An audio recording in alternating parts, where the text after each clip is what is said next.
comme ça on s'intéresse à la série Z. Hein? En fait j'ai pris ça pour faire le mec mais j'assume pas du tout. Bonjour à tous, installez-vous parce qu'aujourd'hui nous allons voir des films de merde. Pour pas être vulgaire. Pourquoi cet accoutrement? Pourquoi je garde ça? Putain mais enlève ça. Alors aujourd'hui je suis déguisé en prisonnier, tout ça, enfin... Voilà, parce qu'aujourd'hui je vais vous parler d'un type de film que je sais même pas parler, frère. Aujourd'hui je vais vous parler de mon type de film préféré, vraiment celui que j'aime par-dessus tout. Les films de type série Z. Vraiment je kiffe, voilà. Alors qu'est-ce que c'est les films de type série Z, vous allez me demander? Voilà, parce que c'est pas très commun, hein. Mais tout le monde connaît, je suis désolé. Pour vous contextualiser, une série Z c'est un film à faible budget, film bon marché, souvent de mauvaise qualité, où le tournage, tout ça, le casting, le scénario, c'est pas vraiment terrible. Mais genre pas ouf. Donc on l'appelle de cette façon parce que bah c'est souvent d'une piètre qualité artistique et le montage il est pas terrible, que ce soit au niveau de la synchronisation, des FX, tout ça. Ou sinon il peut y avoir des problèmes de tournage hein, comme un micro perche qui est visible à la caméra, tout ça. Bon là en l'occurrence c'est fait exprès mais en fait au départ d'un tournage on s'imagine toujours un truc de ouf. Un truc vu qu'on s'imagine, vu qu'on l'a dans la tête, on a exactement les scènes, tout ça. On voit exactement comment on veut que notre film soit. C'est souvent difficile pour les acteurs et pour l'équipe de production de souvent voir ce que toi tu vois en fait dans ta tête. Et alors certes un film à série Z ça peut être alléchant en vue de l'affiche par exemple ou même du titre, mais ce qu'il y a derrière c'est pas forcément ouf hein. Voilà, c'est normal. Voici un exemple avec le film Piranha sorti en 1978 et réalisé par Joe Dante. Lost River is lost no more. Yes friends, you can be part of a modern ecological miracle. The world of carnivorous fish. Piranha. The deadliest man-eaters of all. Ceci dit, il y a des réalisateurs qui font exprès de travailler dans ce type de film. Bien faire de la merde, ça marche. Donc pourquoi s'en priver? Il y a un réalisateur qui est très connu, qui fait que de ça. C'est le réalisateur Ed Wood, qui fait vraiment que de ça. Tous ses films sont des types de films série Z. Il est considéré comme le réalisateur le plus mauvais de tous les temps. Il a vraiment fait beaucoup de films de ce type, même des séries télé, des téléfilms, tout ça. Et donc après s'en être rendu compte quelques années après, du coup il a fait une dépression, il est tombé dans l'alcoolisme, tout ça. Bon ça s'est pas mal terminé, il est pas décédé ou quoi que ce soit. Maintenant, quelques années après, il a... parce que maintenant... il est décédé, mais je veux dire quelques années après, il a commencé à écrire des romans, voilà. Bon, on est là pour parler de Ed Wood ou des séries Z là. Bref, aujourd'hui je voulais tout simplement vous présenter les pires films de série Z, je vous en ai sélectionné 6. On va regarder ensemble les bandes annonces de ces films, et rigoler, et se moquer, et c'est parti, let's go. Installez-vous. Générique.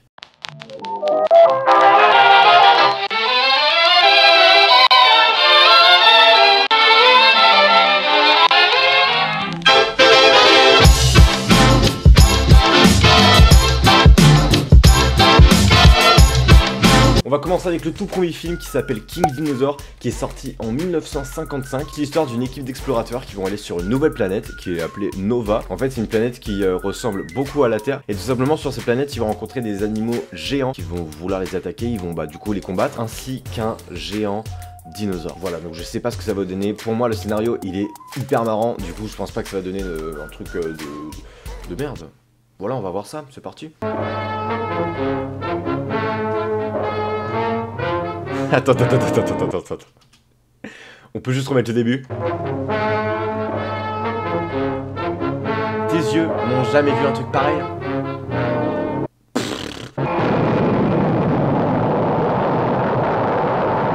The explosive birth of a strange new world, the planet Nova, millions of miles away in the eerie silence of outer space. Man's rocket takeoff on an amazing voyage of exploration with a strange crew of 4 daring adventurers on board. A professor from an American university. Donc là, on a l'équipe qui va sur Nova. See their terrifying battle with savage oh le mec, never known on t'es pas le dinosaure. T'es pas les monstres. Mais quoi? Je me suis dit c'est bien fait quand même pour l'époque.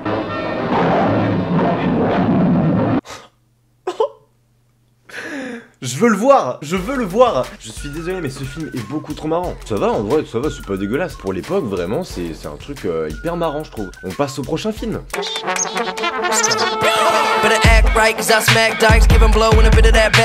Prochain film, c'est L'homme à la tête coupée qui est sorti en 1973, fait par Juan Fortuny, je sais pas du tout comment ça se dit. En gros, c'est un mec qui s'est blessé, voilà, qui a tout simplement eu la tête coupée. Et il y a un médecin qui va lui greffer la tête d'un criminel sur son corps. Vous avez déjà l'annonce du scénario, c'est vrai que c'est pas très ouf. Bon, on va voir quand même ce que ça donne, hein.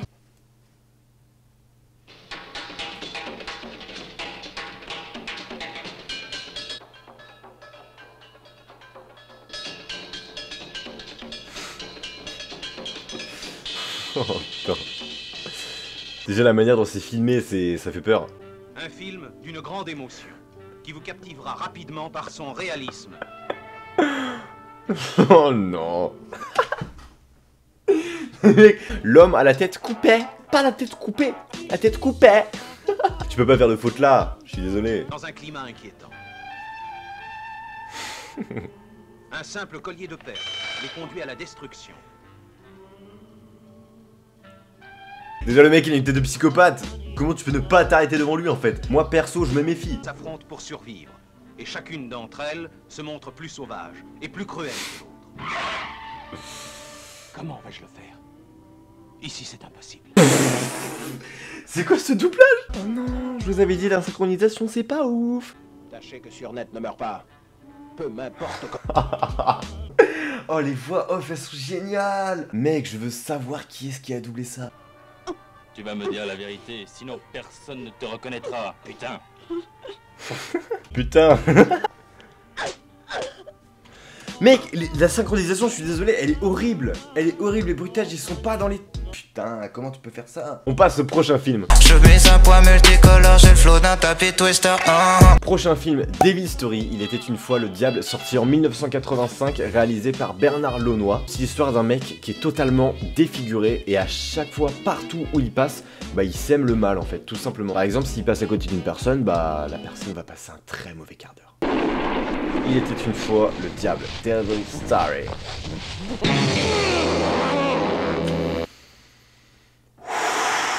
Déjà le mec il a vraiment une tête pas du tout rassurante, on est d'accord.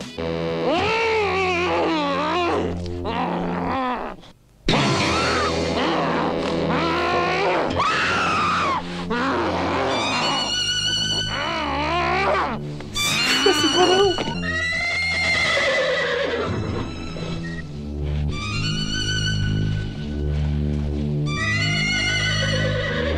Pourquoi il y a une scène où il y a eu un... Pourquoi il y a un cheval? Il y a un chasseur, il y a une meuf, quoi? Mais quoi? Mais ça n'a aucun sens. Le chasseur, il est en train de viser. La meuf est en train de courir, il ne s'est rien passé. Moi, je me suis dit peut-être à la limite, le chasseur, il a buté la meuf, tu vois. Même si c'est pas forcément très marrant. Mais il s'est absolument rien passé. Quoi?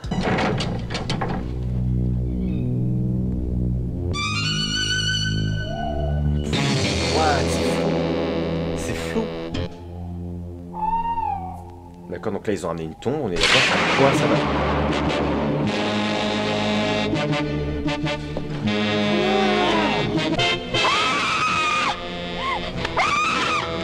Quoi, mais mec?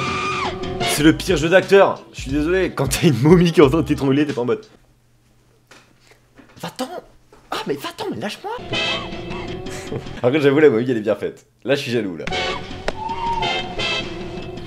Je suis désolé, il était une fois le diable. Déjà dans le synopsis ils disent que le mec partout où il va il répand le mal. Il reste toujours au même endroit. Donc je vois pas où est l'idée. On danse pas, on danse pas, on danse pas, danse pas, danse pas. Prochain film, le dernier, Monster in the Closet, sorti en 1986, un film de Bob Dylan. Bob Dylan, voilà. Donc en fait c'est dans la ville de San Francisco, il y a beaucoup d'habitants qui ont tout simplement un problème chez eux, c'est qu'en fait il y a un monstre qui sort de leur placard. Du coup il y a un journaliste débutant et une jolie professeure en sociologie qui vont s'associer et essayer tout simplement de régler ce problème. Je sens l'histoire d'amour de merde. Non!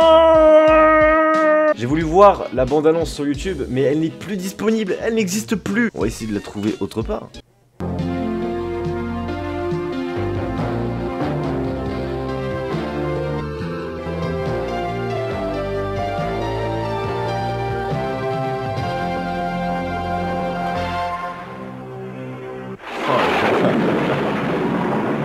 faits les plus mystérieux, les plus incroyables et inexplicables ont souvent lieu dans les endroits les plus ordinaires. J'adore. Généralement, on finit toujours par trouver une explication à ces phénomènes soi-disant inexplicables. Mais il arrive parfois qu'un de ces phénomènes demeure un mystère.